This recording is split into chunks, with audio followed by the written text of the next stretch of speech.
From New York Times Opinion, this is The Ezra Klein Show.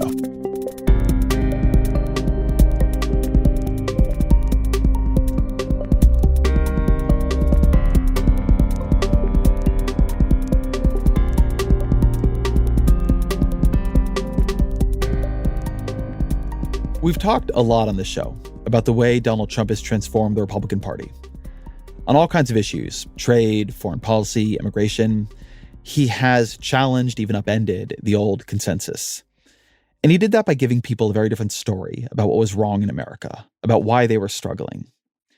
And to be clear, I think most of Trump's policies and many of his stories are quite bad and often false. But to give some credit to the Republicans, they are having these big internal policy debates, and the people coming up behind Trump are having even more of them. The world has changed, their party has changed, their voting base has changed, and so they need to change. On the Democratic side, you haven't seen as much change.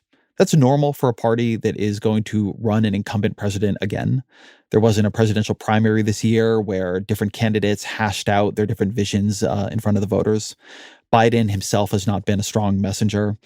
Kamala Harris hasn't had much time to build out an agenda of her own. The Democratic Party's been unified the last few years, but they've been unified against Trump, against MAGA. It's not been in their communications, in the way they've run elections, primarily about their policy vision. But there are people who have been trying to change where the Democratic Party is. Brian Schatz is the senior senator from Hawaii. He's one of the Democrats in the Senate doing the most work on these issues. He's been a very influential policy voice. But over the last few years, his focus has changed. He's had a bit of a political evolution on the issues that matter most to voters, particularly affordability. As always, my email, EzraKleinShow@nytimes.com. Senator Brian Schatz, welcome to the show. Thanks for having me, Ezra. So I got to ask, what's it been like to be a Democratic senator over the past month or two? Like, what's the emotional, intellectual experience of it been? I'm glad you started with the question as an emotional. Look, there's a saying in Hawaii that everything in Hawaii is political except politics, which is personal. And that's what it felt like. This was deeply gut-wrenching. It was obviously politically difficult, even a strategic challenge for all of us. But more than anything, a lot of us really revere Joe Biden. Look, I got to the Senate for the specific reason to take action on climate. I was the lieutenant governor of the state of Hawaii, and we were doing good things on climate, but climate action has to be federal and then international. And so that's why I moved here. That's why I came to the Senate. And we were able to do this incredible work and to be able to accomplish everything that we've accomplished together. And then to say, hey, thank you very much. We don't think you're our standard bearer anymore is just deeply, deeply painful. But people have been underestimating Kamala Harris all along and underestimating the pent-up demand of the anti-Trump coalition, which basically was just sitting there latent. I actually thought the algorithm wasn't going to permit us to feel hope anymore. And suddenly the internet was like fun again, and Twitter was a little fun, and fundraising was going crazy, and people were making jokes. And so I always think the campaign that's having fun is the one that's likely to win, and we are definitely having fun now. How do you think about the light and dark side of high levels of partisan energy in politics? What this kind of overwhelming party enthusiasm can lead you to see and make possible, and also what it can lead you to miss? I don't know it's hard for me to know what we're missing right now because we've been missing the enthusiasm for so long that I'm just going to bask in it. And I think one of the things that I've been talking to colleagues about is like, we don't actually need to pivot from this moment of enthusiasm. We don't need to expect something bad to happen next. We will have dark days during the campaign. We'll have bad polling results during the campaign. But right now, we need to roll up some wins and some enthusiasm and some volunteers and some political infrastructure and some good vibes. Like all of that makes us more resilient for whatever is to come. You know, my old buddy, Neil Abercrombie, the former governor of Hawaii, said a movement is faith in strangers. And I feel like we now have a movement where we have faith in each other, and like leftists and moderates and center-right people are going, all right, if it's Kamala, let's roll. In coconuts, they believe. Yeah. I'm going to be honest that was a bridge question, because one of the things I think Democrats haven't grappled with is when I look at polling, when I talk to people, even when I have tried to convince people about the good parts of the economy, the level of anger about prices, about affordability feels to me like something Democrats have not fully faced up to. There's been a lot of effort to try to tell people it's not quite so, or it's getting better. But there is a real fury around the economy. It's something that you've begun to talk a lot more about over the past couple of years, and I'm curious about your evolution on this. Well, first of all, I think it's understandable when you accomplish a bunch of things that, as Jeff Merkley likes to say, it's run, govern, run, right? And that sounds lovely, but like the fact is we passed the biggest climate action in human history and basically nobody knows about it. And whether it's the biggest climate action we've ever taken or the biggest investment in Native American communities that we've ever taken, it's true to say those are the biggest actions ever taken. It's also true to say that that's not enough. And if you are 19 or 23, like you don't remember when you were a junior in high school and stuff was bad, and then we made marginal improvements that will eventually change things over the next 8 to 10 years, you have more immediate needs. So I do think Kamala puts us in a better position to just talk about the future. And it's very, very challenging, I think, for Donald Trump and J.D. Vance to talk about the future at all. Let me show you how they're talking about this particular part of, if not the future, the past. Months ago, I heard some young family member observe that their parents' generation, the baby boomers, could afford to buy a home when they first entered the workforce. But I don't know, this person observed, if I'll ever be able to afford a home. The absurd cost of housing is the result of so many failures, and it reveals so much about what's broken in Washington. Now, I can tell you exactly how it happened. Wall Street barons crashed the economy, and American builders went out of business. As tradesmen scrambled for jobs, houses stopped being built. The lack of good jobs, of course, led to stagnant wages. And then the Democrats flooded this country with millions of illegal aliens. So citizens had to compete with people who shouldn't even be here for precious housing. Joe Biden's inflation crisis, my friends, is really an affordability crisis. And many of the people that I grew up with can't afford to pay more for groceries, more for gas, more for rent, and that's exactly what Joe Biden's economy has given them. What do you think of that diagnosis? Well, I think there are parts of it that are pretty effective, right? He basically touches on what people are experiencing, and then he goes straight to, racism and xenophobia and a bunch of like right-wing tropes. But I think your point is well made by that clip, which is to say, we don't really talk about the affordability crisis, not all of us, right? And we don't talk about struggling families because somehow we think that if we talk about people not being able to afford, for instance, prescription drugs, we are like duty-bound, honor-bound to talk about how we capped the price of insulin and did all these other wonderful things. But it's sort of like, yeah, that's great. Also, still not affordable, right? And so I don't think it's that hard for us to kind of live where people are, which is you are actually struggling to make ends meet. That is not imaginary. We are not going to talk you out of it. But I think all they do is scapegoat. And what we need to do is talk about solutions going forward. So the way he frames it there, which is I think something you see happen a lot in political history, there's scarcity of something, in this case, housing. And then he moves, as you say, to xenophobia, right? It's the undocumented immigrants who are the problem. But there is some problem here, right? There's some reason that not enough homes have been built. And that's been particularly bad in places Democrats have power. It's bad in Hawaii, where you're from. It's very bad in San Francisco, where Kamala Harris had the beginning of her political career. So what is your diagnosis? Like, what has happened in housing? We have created the scarcity on purpose. We have elevated something called community engagement, but is not actually like objectively community engagement. It's the ability for a few people who already have homes to hijack the whole process above the needs of the many. And so here we are stroking our chins, wondering how to alleviate the housing shortage, but we're actually making it nearly impossible for people to build anything. And I think the premise here is that we can have nice things. We can have enough of the things that we want. If you operate under the assumption that there will only be 100 homes built, it is not unreasonable to say, well, listen, I want 35 of the 100 homes to be capital A affordable. That's a totally reasonable, progressive approach. But the truth is, if you require that, it's likely that 0 homes will be built and nobody gets any housing. Something you're pointing out here is that there is an incumbents versus newcomers problem is one way to put it. I think Vance is weaponizing that dynamic in a much darker way. But the problem in a lot of places is people move to a community. That community was a certain way when they moved there. They bought a home. And for a bunch of different reasons, they don't want a bunch of big apartment buildings going up next to them. Maybe they don't want it because they don't want people who live in affordable housing to live there, but they also might not want it because they like their views, they like their parking, they like the community small. It's not good for their housing prices if they think that way. Yeah. It's quiet, right? Some of it is politically malign. A lot of it is just human nature. Human nature. It's also a dangerous thing for politicians to try to take on. You like the way things are? Here, I want to change it. Right? You have a lot of power over your local community. I want to take some of that. When you're out making this argument, you've been very forthright about it. How do the people in Hawaii or the other people you're talking to respond?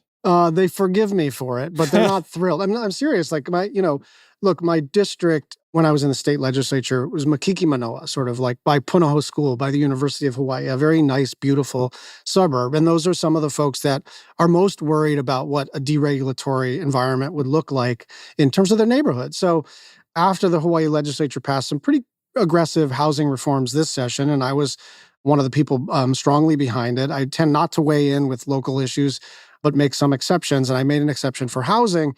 I was at the Safeway and I was running into, like, I'm not kidding, my base, people who contributed to my first campaign with $15, people who stood on the corner and, and waved with my sign, people with whom I went to high school, and they were not happy. I don't think it's unforgivable, but this is an uncomfortable conversation among friends, right? And that's one of the things that I think the progressive movement has to grapple with, is that there are a lot of communities that are 70-30 or 80-20 Biden and are pro-immigrant, pro-LGBTQ, and certainly pro-choice and pro-climate action. And on housing, they're shitty. And I don't think that can stand, because I think there's a generation of people who are progressive and who are struggling financially, and they are starting to figure out that it is their fellow so-called progressives that are preventing them from being able to make a living. I think there's a real deep tension on this inside progressivism because it pits two values against each other. One is a procedural value for input. Progressives in many, many places, I come from California, we have a lot of this, have created a lot of places for input. There's a real feeling that in post-New Deal liberalism, we being the government, ran over particularly marginalized communities, but not only, right? It was building freeways recklessly, was building them through parks.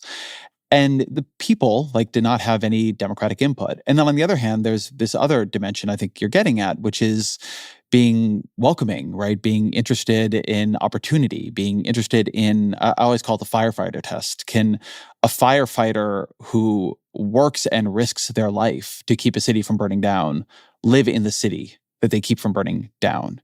How do those come into conflict and how do they get unwound? I think the constituency for proceduralism is small but vocal. And it's not that there should be zero public input, but we're at the point, right, where, I talk about this when it comes to housing in the state of Hawaii. We have extraordinary protections for natural and cultural resources, as we should. But there was a lot that was like one of the last standing bowling alleys in the primary urban center of Honolulu called Stadium Bowladrome. It was the old stadium that it turned into a bowladrome, not an ecologically significant site. Still subject to all the same environmental review that some of our most precious places in the state of Hawaii were subject to.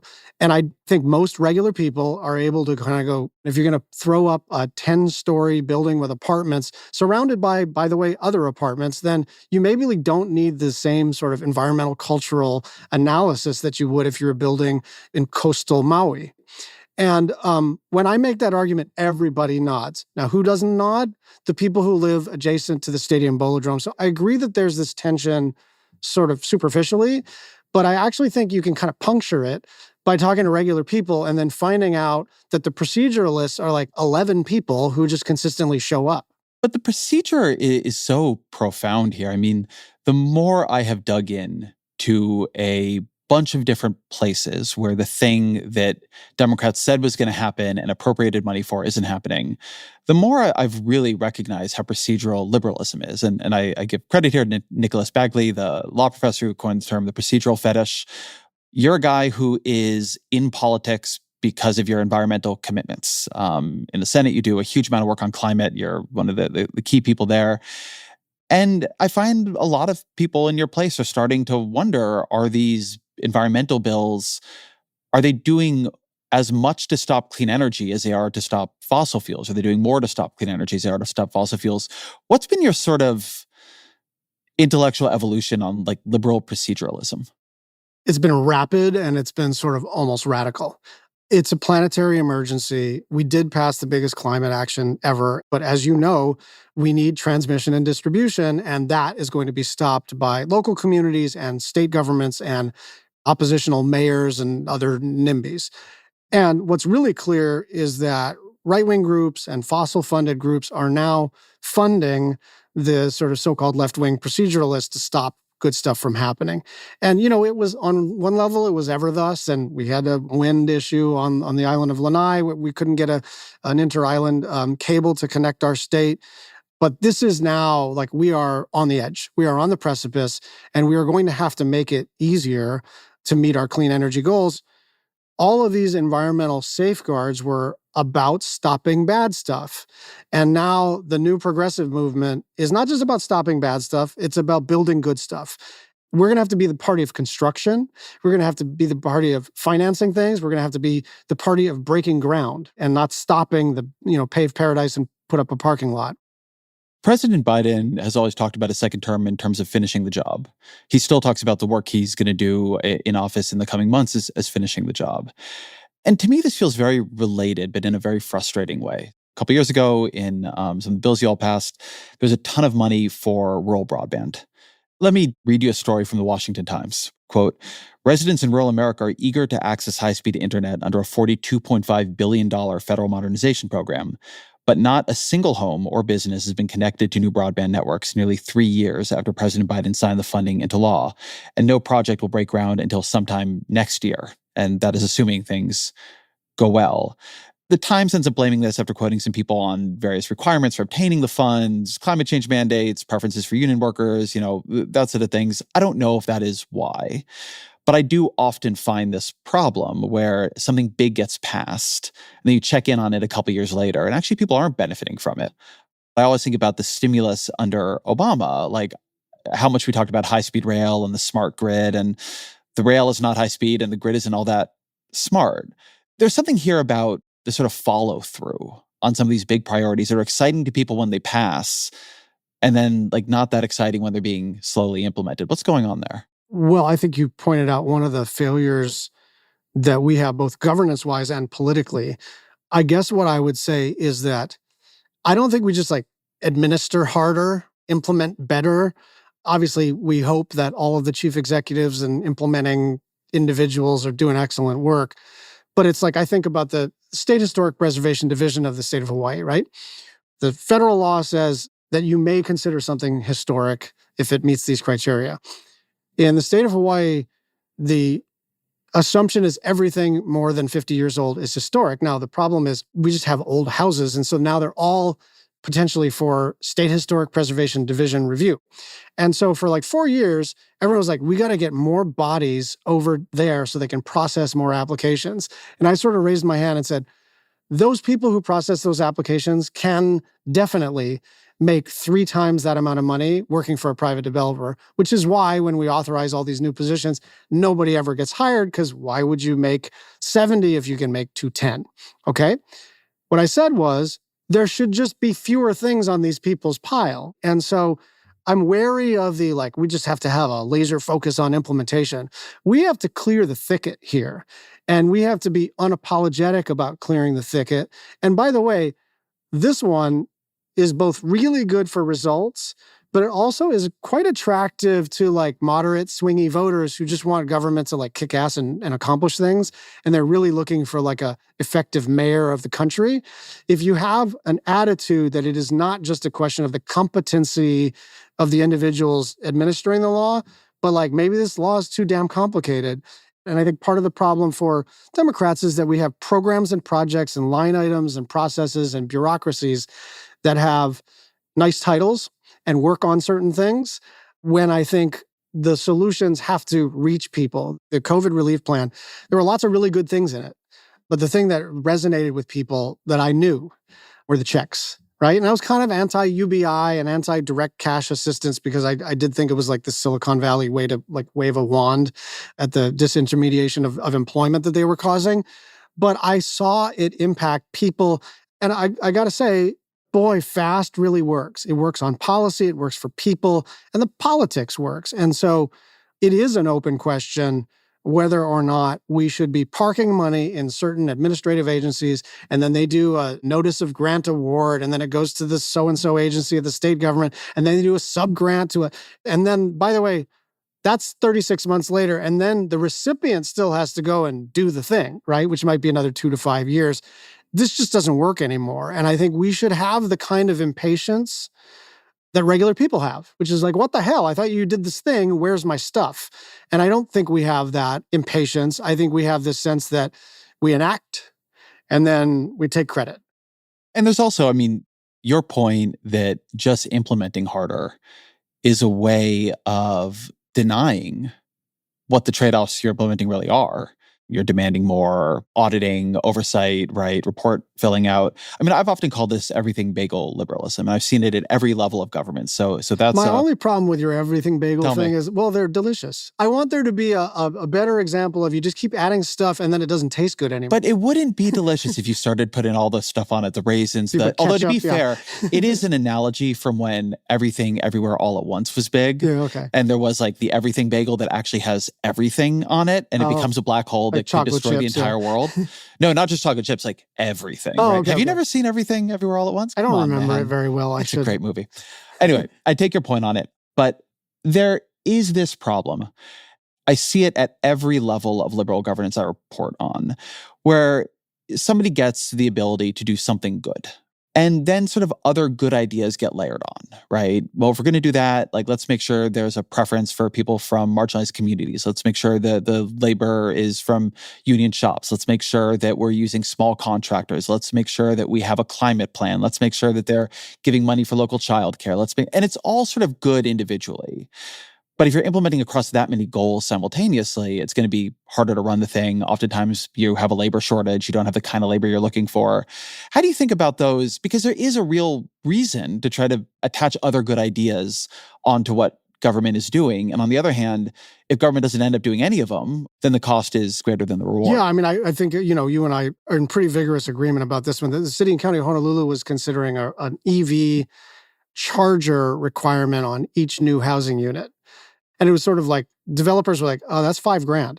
So maybe that's cool for non-affordable units, but like $5,000 across, let's say 150 units might be the total profit that a developer had. And therefore they go, well, I can't do this anymore. Then what happens is you're able to metabolize those requirements if you're building fancy housing, because if the units are $5 million a piece, then $5 extra for an electric vehicle charging station is like a rounding error. But if you're at like 165 each, which would be very cheap in Honolulu, 170 just like breaks it. And so that was a good example of like a very, very worthy goal that is like consistent with my core values that just didn't make any sense. And I remember being in the Hawaii legislature on the education committee, and there was like a bike safety requirement for graduation, which sounds cool. Everybody should be able to ride a bike safely. And then there's also a swimming test requirement before graduation. And again, neither of those would I like necessarily personally want to vote no on, but there are like 30 of those. And then you have teachers and administrators and parents and kids who are like in the compliance business as opposed to in the education business.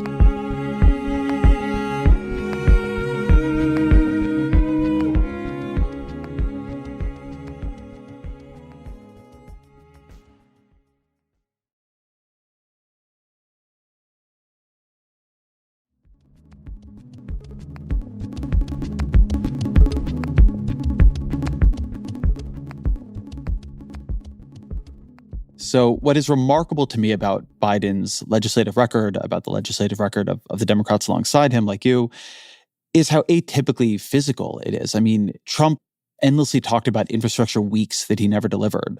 Biden has delivered what should be an infrastructure decade. But all the people around him, like the people who work on this, off the record, they will chew your ear off about how hard it is to get these things built. And I've seen some of the moderates in Congress come up with nipping around the edges procurement and permitting reform bills, but there's never been like, this is what the progressives think is necessary to get this all built as fast as it needs to be built. Why is that? Like, where's the sort of follow-up pieces that say, this is how we think we get it done? So it was interesting. I met with a couple of like sort of left think tanks in this particular space because when the so-called permitting reform negotiations started and stopped and started again, I was in the middle of a bunch of them. And it was very clear that our negotiating counterparts had a punch list presented to them from the American Petroleum Institute. Like they know what they want. Your counterparts on the right, you mean here? On the right, yes. But listen, under President Obama, we lifted the oil export ban, which is not amazing policy, but we did it in exchange for extending for a long time the solar and wind tax credits. And what I did, and this is how I do this kind of analysis, is like I went to the Department of Energy and said, well, how does this net out, right? Like I'll make a deal, but only if it's good for the climate. And they said, this is 90-10, good for the climate. You're going to have to swallow this thing, but it's basically a net positive. So we did it.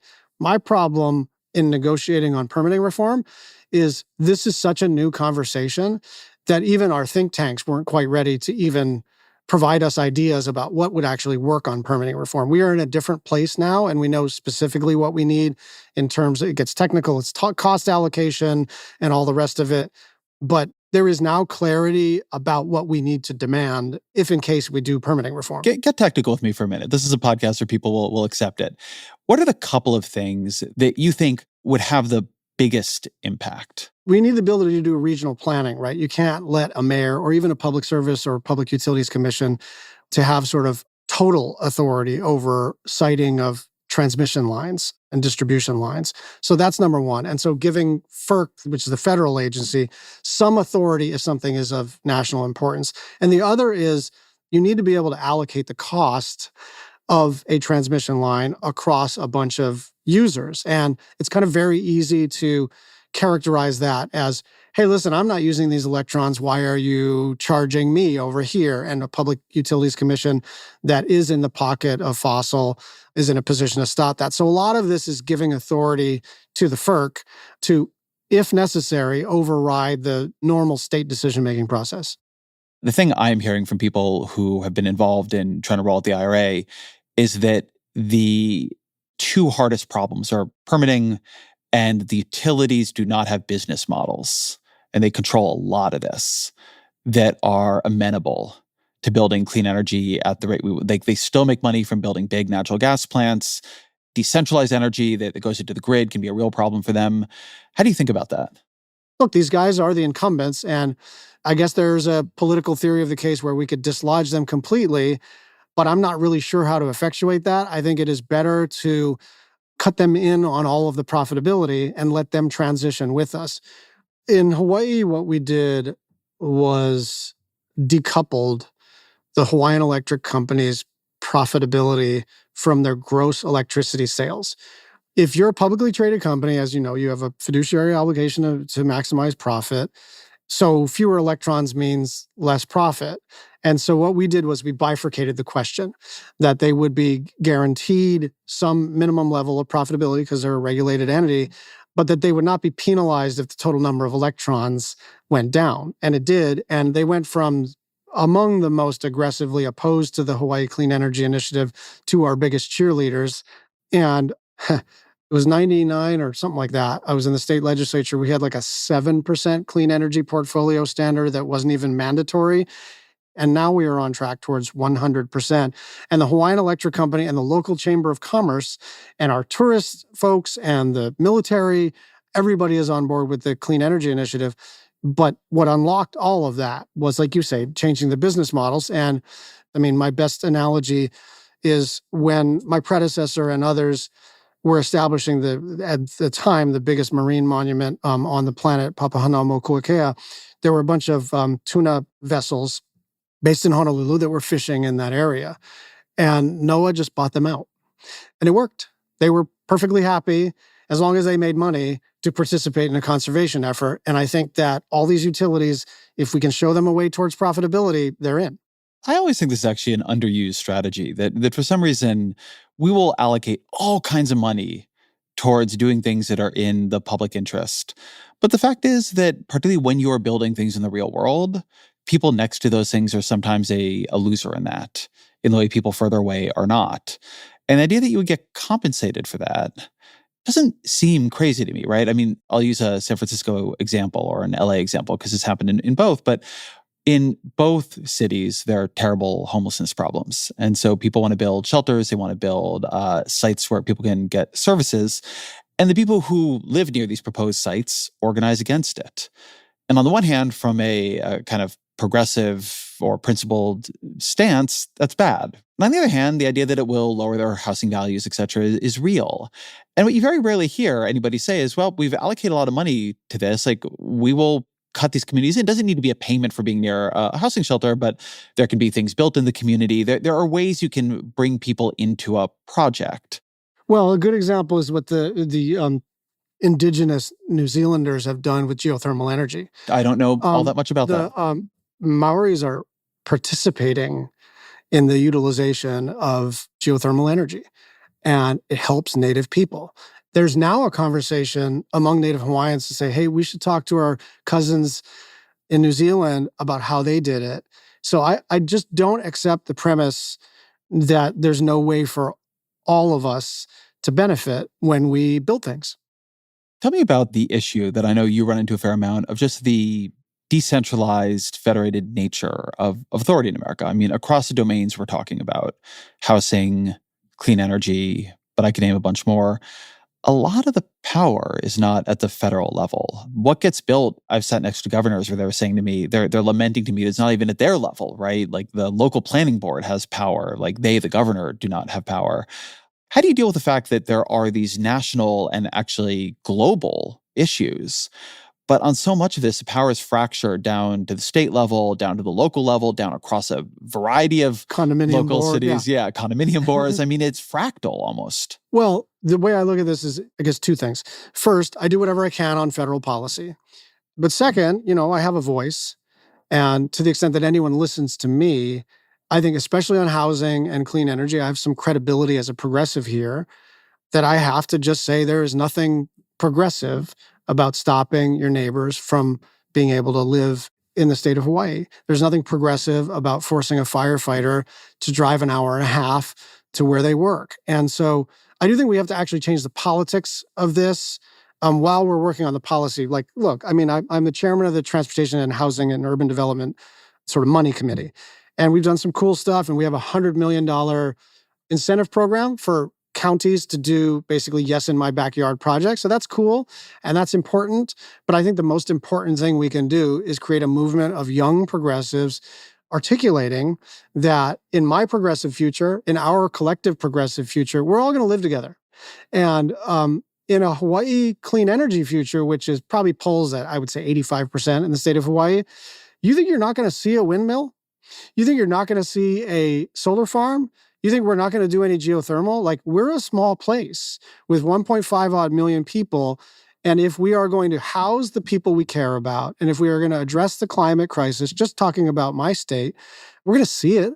It can't all be someplace else. And I think one of the most important things I can do is just say that as much as I can, as unapologetically as I can. And one of the things that I think is encouraging is that, yeah, I've gotten pushback, but it hasn't been that ferocious. It hasn't been, you've done the unforgivable. Because I do think in a lot of people's heart of hearts, they go, he's probably right. Is it not that ferocious because it's not primarily built around the money, though? It's built around the communication. I mean, in your subcommittee, there is a lot of money, right? And across the broader U.S. Congress and the presidency, there is a lot of money, particularly around transportation, right? And the states do rely a huge amount on grants and other kinds of guarantees from the federal government. Should more of that be tied to these goals? Yes, absolutely. But I got to, listen, I think this is one of those things where, as your colleague Matt Iglesias talks about, like, there are certain things you want to keep the salience of the issue at like medium. And I don't want to polarize this issue, right? Especially Yimby and housing. Like, we've got some really good conservative support. Now, they've got some other reasons for feeling strongly about housing, mostly because, it's an article of faith for them that deregulation is good. But I want to keep that coalition together and not have it turn on some partisan question. So I am trying to push as fast as I can, both at the policy side and incentives and programs and projects. But I honestly think that if I'm going to make progress fast enough, that there have to be Yimby mayors and council members and new members of Congress and members of the legislature and speakers of the House that are just like, you know what, I'm a left-wing, pro-building kind of politician. One thing you said a couple different times here is that you see this less as this set of policy changes, or there is a set of policy changes, and more as a sort of ideological shift, right? People need to begin thinking about things in a different way. And I started the conversation here talking about affordability. And something I've come to believe, and I'm curious if it resonates for you, is that on the left, people talk a lot about affordability, but what they think about is subsidy.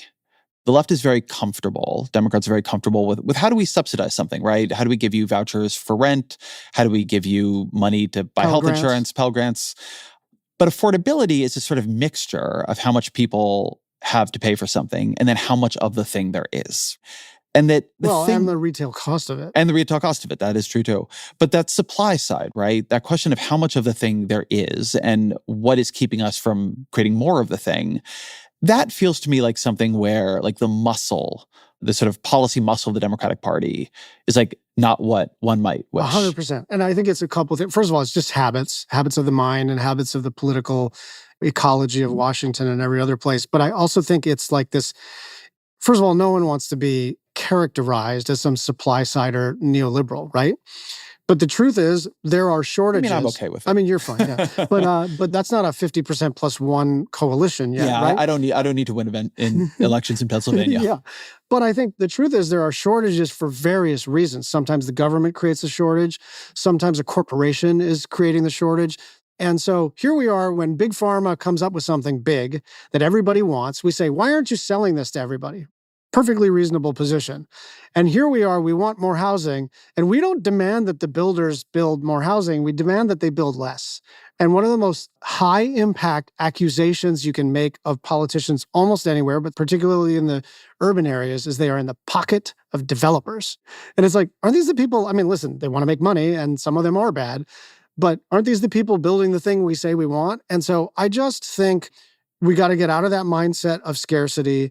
And I also think that for left-wing folks, we like to focus, understandably, because we're compassionate, on those who are suffering and those who are experiencing scarcity. So we operate under the assumption that if someone says, hey, there could be enough of this, it sounds like bullshit to us. It sounds like waving away of the problem. And so my own judgment here is that we need to tell people that they can have nice things. And we need to operate under the assumption that whether it's housing or clean energy in particular, or the affordability of prescription drugs, we need to look people in the eye and say, all of these scarcities are created either by corporations or by governments. And sometimes the solution is deregulatory. Sometimes the solution is more aggressive regulation. Sometimes the problem is not a big enough subsidy. Sometimes the problem is that we're subsidizing the wrong thing. But the premise here is that we do get to have enough of the things that we say we want, and that the government should be working on that.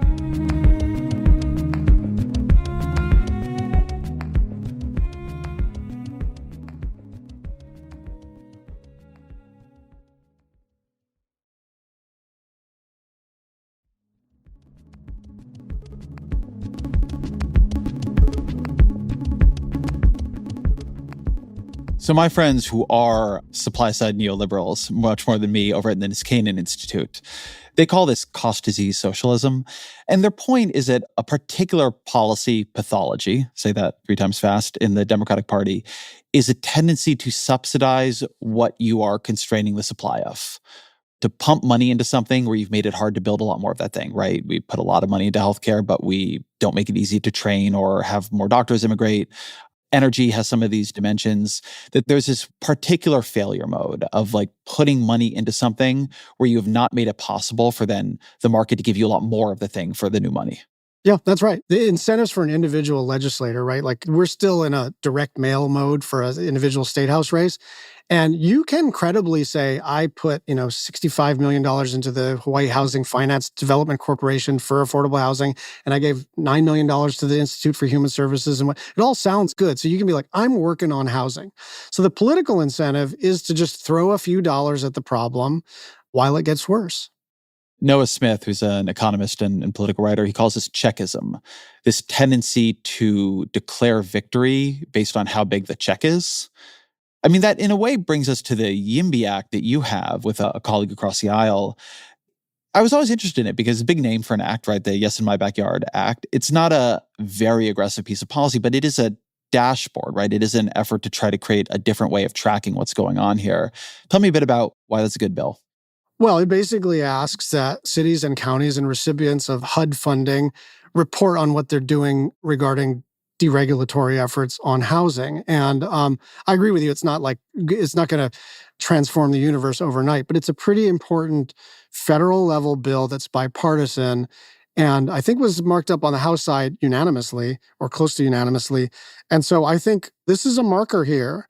And we have an opportunity to, at least in the housing space, to find bipartisan agreement to just say like, hey, maybe we just shouldn't have housing shortages, right? Maybe a bunch of so-called greedy developers would be happy to build all the housing that people actually need. But we have created the shortage on housing. And it is lots of policy issues, AI and lots of this stuff is so fraught and so challenging that I don't even know where I'm landing yet, right? Because it's evolving and we're going to just have to iterate this. Housing is not that damn complicated. We just need to make it easier to build it. A political mentor of mine, Mark Schmidt, he has a line I've always loved, which is it's not what you say about the issues, it's what the issues say about you. Donald Trump has like 4 policies, but they're all saying something very clear about him. The big, we're going to tariff everything that comes into the country. That's about how he feels about other countries, right? So something very clear about him. I'm going to build a wall on the southern border, whether or not he will. So something very clear about how he feels about people coming in on the southern border. And so I want to circle us back to where we started. There's a reason I started with Harris and the Democratic effort to win back the White House this year, which is there needs to be something big Democrats can say on affordability. People are mad about inflation. They're mad about prices. At some point, it is going to come up. What are you going to do about it? You all have been in power. This has gotten worse. Why should we trust you again? What are some issues? What are some policies that they wouldn't solve the whole problem, but would reflect, in your view, Democrats communicating to the public that they understand there is a problem and are going to take this seriously? So I'll give you 2 examples. One's a little wonky and one's not. The first is a bill that I have on college affordability, and it does 2 things that are kind of different than the just pure subsidy or free college or whatever. And it provides subsidies, but provides a match from state government. Because as you know, one of the reasons that universities and colleges have increased the net costs is not just the Pell Grants coming in and pushing the cost up, but also that legislatures have basically defunded their flagship university systems. And so we have a system, we have a bill that would say, look, we're going to provide you subsidy, but only if state government does, and only if you reduce the retail cost of college. So it incentivizes the university to drive down costs as opposed to, cool, $500 more for me. Now it's $500 more. So that's one thing. And I think that, look, that takes a bit to explain, but I actually think that Vice President Harris, she doesn't have to use this example, but I think it is a question of respect to the voters and the citizens who want to hear something new. I actually think that she has a window of maybe, 5 to 8 weeks where people are willing to kind of like listen, and take an hour and say, does she have new ideas? And I think that it is okay to say the things that we've tried have been great and they have ameliorated pain and made incremental progress, but here's a new one. And I think on college affordability, it's just plain as day that throwing more subsidy at colleges, they're just pocketing the money, in my opinion. So that's one. And then the other one is prescription drugs, because we did good stuff on prescription medicine. Like for me, my father-in-law actually personally benefited because we were subsidizing his prescription medicine because he just couldn't afford it. He's on Social Security disability. He's in his 80s. He's blind. And there are a lot of people who were helped, but there are a lot of people who need more help. And I think that we should not be too clever to talk about, we did that and we're going to do a hell of a lot more of that. I'm so glad you brought up drugs, which I was not expecting to get a chance to talk about. But this is a place where I myself am genuinely frustrated with Democrats. The one thing Donald Trump did well, in my view, one policy, which was warp speed. And it worked amazingly. And to me, it's such an amazing dream of a policy that we created a speed run to get the first mRNA vaccines ever developed and approved in record time. And then when they came out, the cost was zero. The federal government footed the bill and helped clear the way. And then when it came out, everybody could have it, like perfect. Everybody got one. As good equity as there has ever been in like a newly launched product in human history. And to your point, not a like sort of an income test. Only poor people get it. Everybody gets it for free. Everybody gets it. Where are the other warp speeds, right? We know there are other problems. Where is the 8 more warp speeds? Yeah, and it's a very smart idea. And I have a couple of staff, as you know, in back of me, they're taking notes. I like this idea. I'll also say specifically as it relates to the FDA that with AI, there's just going to be a throughput problem in terms of the FDA's ability to like process and vet and approve drugs safely as though it is 1977, right? There's just going to be too many things in the pipeline. So I agree with you. And I think that's a very smart area for innovation. I'm not sure Kamala can run on that. It's a bit of an abstraction and a two-cushion shot. But I agree very much that if you're talking about an abundance agenda, if you're talking about me being able to look my voters and other people in the eye and say, we're for you having nice things. We're for the government not just claiming to do things, not just trying to do things, but actually doing things for you, then the government has to work at the speed at which people experience problems, not at the speed at which the, general counsel of the department of whatever can move. In a weird way, I do think one of the things that gives you credibility in politics is showing that you are creating friction with your traditional allies. And the places where Trump has been good on this are trade in his coalition. It was surprising to people to see the Teamsters president up there, right? I don't know if they're going to follow through with any good ideas about labor. I'm a little skeptical, but we'll see.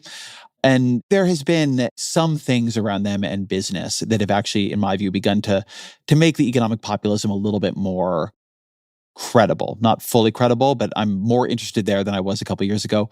What are the places in the Democratic coalition that look like that, where when you think of something where people should be honest and say, look, we have a problem here and we're going to have some hard conversations, where should Democrats begin in showing they're not the exact same as they've always been on that? I think it's housing for sure. I think it's clean energy as well. I also think that there are a lot of parents out there who were pretty damn frustrated with state and local government, state and local school boards, as they were saying, hey, remote school literally doesn't work, right? There may be exceptions, maybe some kids, thrived, but for the most part, it was terrible. It did not work. And because Democratic government was in charge and trying to be as safe as possible, I think we were late to come around to the idea that like remote school was just a dog. It was a political, a shit sandwich, and it was bad for kids and bad for people's trust in institutions. And I think we should be really crisp about that. I also think that because the so-called parent empowerment movement, sort of the Youngkin stuff, had this conservative valence that had to do with right-wing politics, that there's a little bit of a hesitancy to jump fully into what are we going to do about kids on social media, right? But every parent that I meet wants there to be a federal law that does not permit kids 12 and under from being on social media at all. And I think some of our coalition members are very uncomfortable with that for understandable reasons.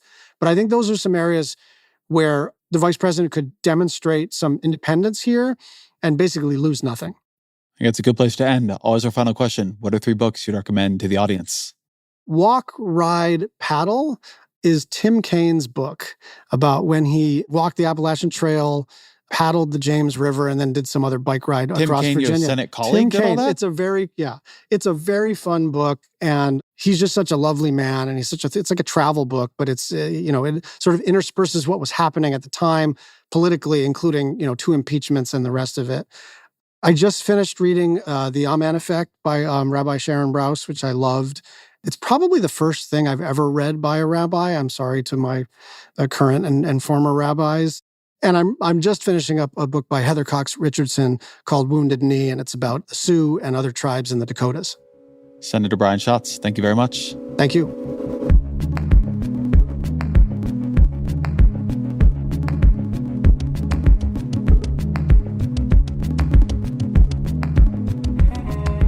This episode of The Ezra Klein Show is produced by Elias Isquith. Fact-checking by Kelsey Kudak. Our senior engineer is Jeff Geld, with additional mixing by Aman Sahota. Our senior editor is Claire Gordon. The show's production team also includes Andy Galvin, Michelle Harris, Roland Hoog, and Kristen Lynn. We have original music by Isaac Jones, audience strategy by Christina Siemielewski and Shannon Busta. The executive producer of New York Times Opinion Audio is Annie Rose Strasser, and special thanks to Sophia Boyd, Afim Shapiro, and Sonia Herrero.